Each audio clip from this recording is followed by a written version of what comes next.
Hello everyone, welcome back. In this tutorial, I'll show you how to create a rating poll in Vevox. Rating polls are a simple and effective way to gather opinions or feedback from your audience. Once you're logged in, navigate to your dashboard and click on Polls. Then select Add Content to get started. Select Rating Scale to begin building your poll. Now, type your question into the question title field.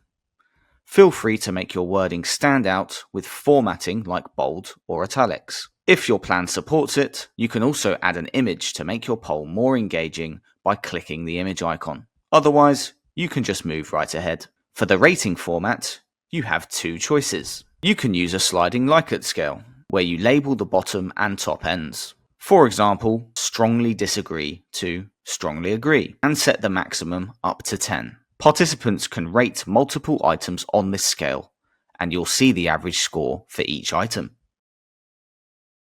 Or you can opt for the more familiar 5-star rating scale, where participants rate by clicking the number of stars that best reflects their view.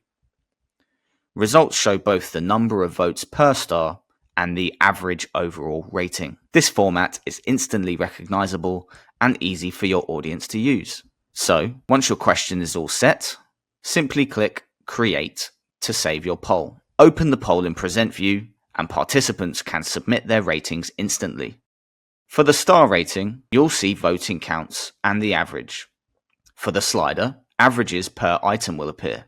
And that's it. You've created a rating poll in Vevox. This format makes it easy to collect clear, actionable feedback and keep your sessions interactive and engaging. Thanks for watching, and happy polling!